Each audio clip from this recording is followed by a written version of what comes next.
You know what's funny? I married a man for the green card and still managed to fall harder than my GPA during finals week. If heartbreak earned airline miles, I'd have circled the globe twice by now. But I guess it all started when I stepped off that plane at LAX, hair frizzed by recycled cabin air, dragging 2 suitcases and one dangerously hopeful heart. California was supposed to be a stepping stone. Just 1 year, maybe 2. I wasn't looking for love or even a story. I just needed paperwork and maybe a little sunshine. Okay, a lot of sunshine, because after growing up in Tijuana's chaos, I thought California dreams might at least come with palm trees and quiet nights. Instead, I found Aaron. He was tall in that I surf on the weekends kind of way, messy blonde hair, hazel eyes, and a tattoo of a wave on his forearm. He wasn't the kind of guy you imagine marrying for any reason other than love, but life has a way of being more ironic than clever, doesn't it? We met through a mutual friend at a party in Echo Park.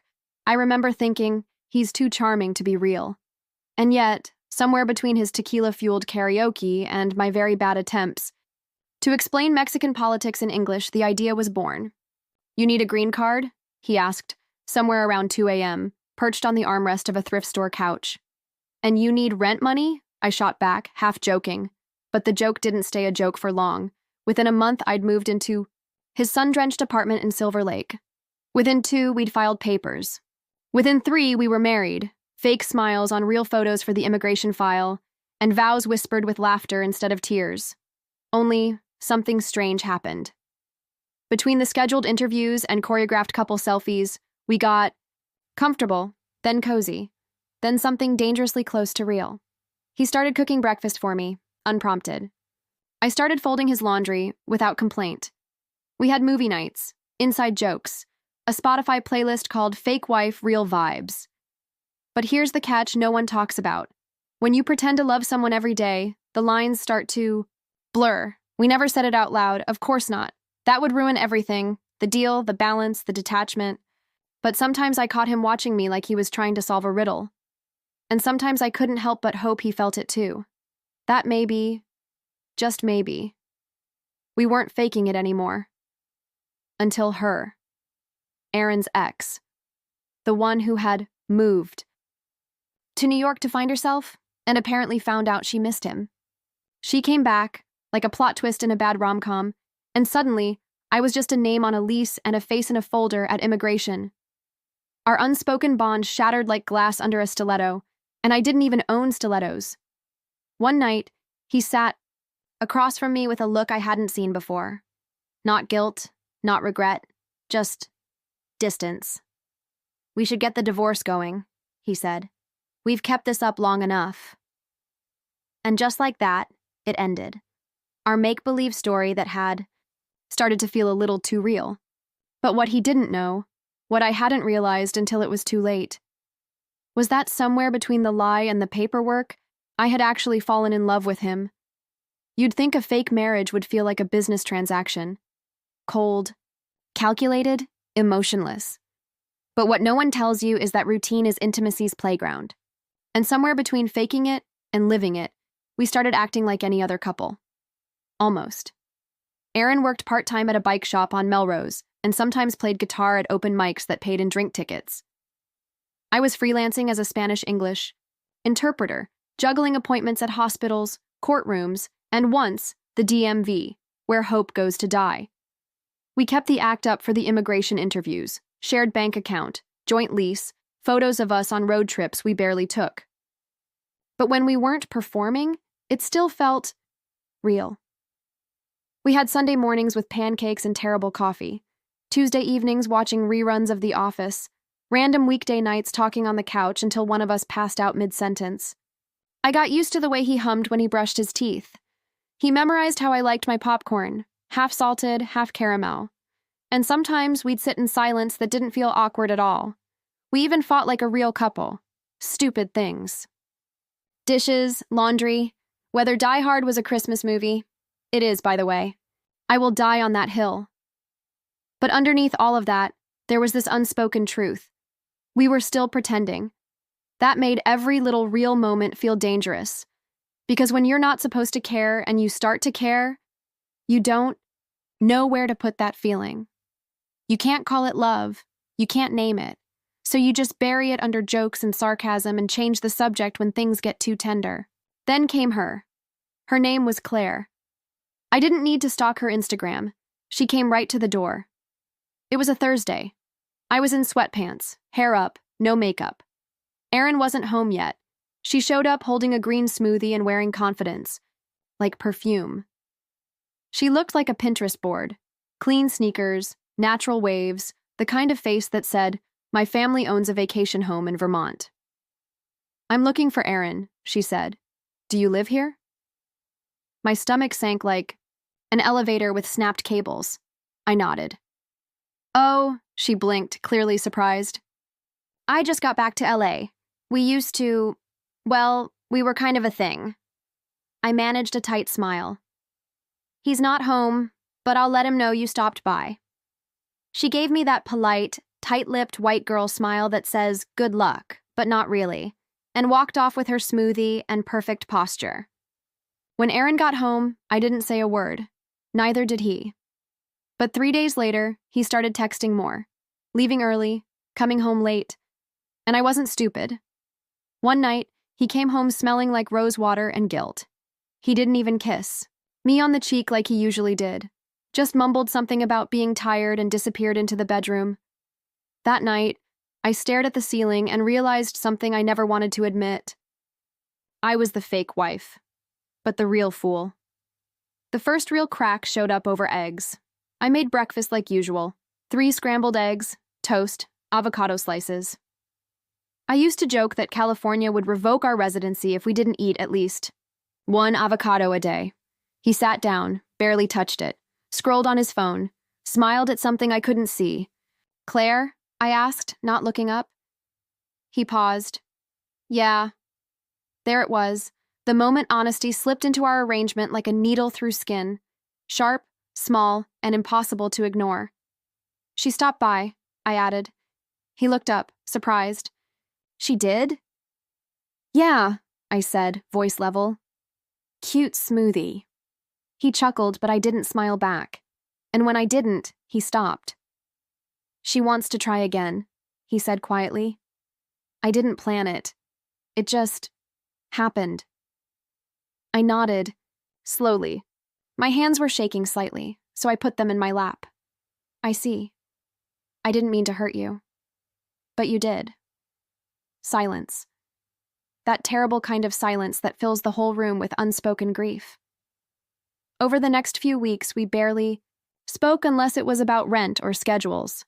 He started staying at her place, sometimes, said it was easier, less confusing. But what he didn't know was, I cried every night after he left. Not the dramatic kind of crying, not movie tears. Just slow, quiet grief, the kind that sits on your chest and makes it hard to breathe.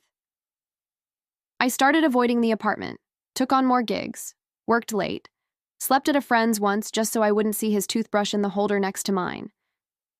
Then one afternoon, I came home and found a letter on the kitchen counter. Not a note, a letter, handwritten. It said, "I don't know how this got so complicated. I care about you. I do, but I think it's time we stop pretending. Claire and we're going to try again. You'll always be important to me. Thank you for everything. I hope you find what you're looking for." No salutation, no love, just an ending. That night, I took off the ring I had never believed in and cried like someone had died, because something had. The weirdest part of heartbreak isn't the crying, it's the numbness that follows. The days after Erin left felt like background noise. I went through the motions, wake up, work, sleep, rinse, repeat. My body showed up to life, but my mind was miles away, still curled up on our secondhand couch, trying to replay what went wrong, frame by frame. But the truth was, it had never been right. Not really. We built something on paperwork, and then tried to fill it with feelings. And for a while, it worked. Until real life barged in, holding a green smoothie in better timing. 2 weeks after, letter, I received a reminder from USCIS about our next marriage interview. I laughed out loud.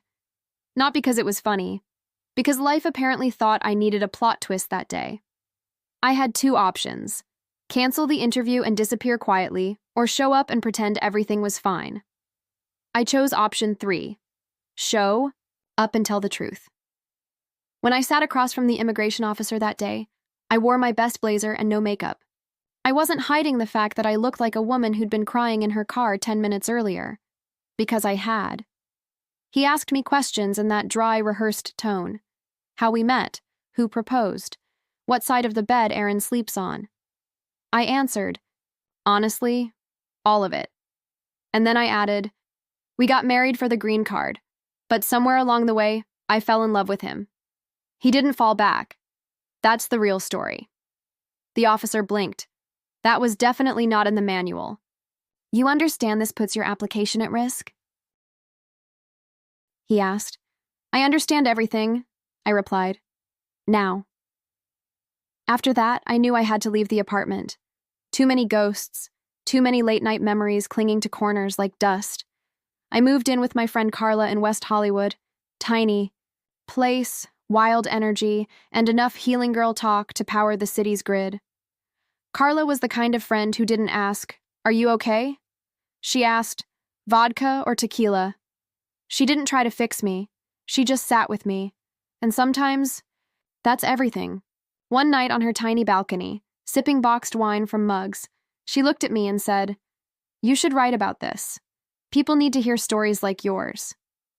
Who wants to read about a fake marriage that turned into a real heartbreak? I asked. She smirked. Everyone. And that's when the idea started brewing. Not for revenge, not for closure, but for honesty. Maybe I couldn't undo what happened, but maybe, just maybe, I could make it mean something. 3 months passed. No word from Aaron, no missed calls, just silence. Like we had never shared a toothbrush holder or fought over whether pineapple belonged on pizza. It does. I still stand by that. Then one morning, I got a call from a random number with a Northern California area code. I let it go to voicemail. Later, I listened. It was his voice. Hey, I know I don't have the right to call, but I saw your name in a blog post. Carla posted something about your story. I read it. Twice. I guess I just wanted to say, I'm sorry. That's all. I hope you're okay. That was it. Nothing more. He had found my truth on a blog Carla made me start. A raw, vulnerable piece titled, Married for the Green Card, Heartbroken for Real. I had no idea it would take off, but it did. It got reposted on Instagram. A local podcast read excerpts. Someone even invited me to a panel on immigrant narratives in downtown LA. I went from the girl who faked a marriage to the woman who owned her story. But here's the twist I didn't expect. After the article blew up, I got a message from someone at an immigration nonprofit. They wanted me to come speak, help others going through the same thing, share my experience, legally, emotionally, all of it. It was the first time I felt like everything I went through, every silent cry, every empty night, every painful memory, had purpose. The heartbreak didn't vanish, but it didn't own me anymore either. And then, something even stranger happened. Aaron emailed me. Not a letter, not a voicemail, a proper grown-up email with paragraphs and punctuation. He didn't ask to get back together. He didn't even ask for forgiveness. He just wrote, I never meant for it to go this far. Claire and I didn't last. Turns out what we had wasn't real either. You were the only real part of the whole thing. I was too much of a coward to admit it back then. I don't expect anything from you. Just wanted to tell the truth. For once. I read that email 5 times, saved it, never replied. Because the version of me who would have answered, she doesn't exist anymore. The thing about healing is, it's never cinematic. It's not a montage with upbeat music and perfect lighting. It's not a neat line from point A to, I'm fine now. It's messy, unpredictable. You think you're okay? Then you smell his cologne on a stranger in the elevator, and suddenly you're crying into a protein bar. But over time, I started rebuilding myself, piece by piece. I took more interpreter gigs, got better clients, even translated at a live event in Santa. Monica for a tech startup, the kind of crowd where people wear sneakers that cost more than my rent. I started dressing up again, not for anyone else, just to remember what it felt like to see myself and not flinch. Carla made me join a dance class. Salsa. She said it was therapy disguised as rhythm. I hated it at first. Then I got addicted to the way it forced me to move, to be in my body again. And somewhere in the middle of all that moving forward, I got a letter. A real one this time. Not from Aaron. From USCS. It was final. My green card was revoked. My adjustment of status was denied. The marriage was voided for lack of legitimacy, even though I had shown up in that office and bled honesty into every word. I had 60 days to leave the country. 60 days to pack up the life I had spent years building. 60 days to say goodbye to the woman I had finally become. For a moment, I just stood there in my kitchen, barefoot, holding the letter, with shaking hands. The sound of the city kept going outside my window. Traffic, sirens, a dog barking at nothing. Life didn't pause, even though mine had just crumbled again. I didn't cry. Not this time. I just exhaled, long and quiet. Like I had been holding my breath for years and finally let it go. The following weeks were a blur. I sold most of my stuff, donated what I couldn't sell, said goodbye to Carla and every place that had meant something, the taco truck where Aaron and I first talked about our fake wedding, the thrift store where I bought our living room lamp, the park where I learned I could laugh again without him. And then came the final night. A small gathering. Wine, laughter, tight hugs. I didn't want to make it a thing, but Carla insisted. I stood on her balcony, where so much of my healing began, looking out at the LA skyline one last time. It was golden and cold at the same time. A quiet voice behind me said, "You were never just pretending." I turned. Aaron. I should have asked how he knew I was there. But maybe some people just know where to find their ghosts. "I read your latest post," he said. "The one where you said you weren't mad anymore." "I'm not," I replied. "I'm just done." He looked like he wanted to say more. Maybe even ask me to stay. Maybe finally confess everything he couldn't when it mattered. But he didn't. He just handed me a tiny envelope. "For when you land," he said. Then he hugged me, briefly, not tightly, like a man trying not to ruin something already fragile. I didn't open the envelope until I was 33,000 feet above the Pacific, somewhere between heartbreak and home. Inside was a single photo, us on our wedding day, fake smiles and all. But on the back he had written, "Maybe it wasn't love. But it was something. I hope you find the real thing."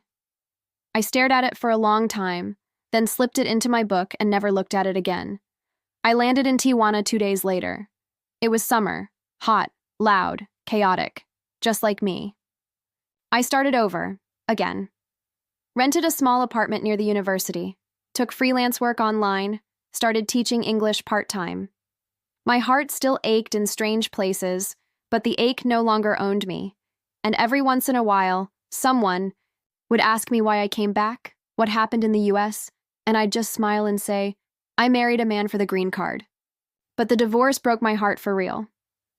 They'd laugh, thinking it was a joke, but it wasn't. Because here's what I learned. You can fake a lot of things in life. A smile, a marriage, even a future. But you can't fake love. And you definitely can't fake healing. I lost the country, I lost the man, I even lost the dream. But somewhere in all that losing, I found myself. Sometimes I wonder if Aaron ever thinks about me. Not in a, what if we'd made it way. More like, does he remember the version of me that loved him, even when I wasn't supposed to? The green card was just paperwork. But the heartbreak? That was a passport into the deepest parts of myself. I don't regret it. Not even the ugly parts. Because without that story, I wouldn't be here. I wouldn't be me. And maybe that's the most tragic part of all. Some people come into your life to give you love. Others come to teach you how to live without it. And if this story moved you or even made you think, don't forget to subscribe to the channel, like this video, and share it with someone who loves deep emotional stories as much as you do. And this story is a work of fiction. All characters, names, and situations are entirely made up and are not based on real individuals. Any resemblance to actual persons, living or dead, is purely coincidental.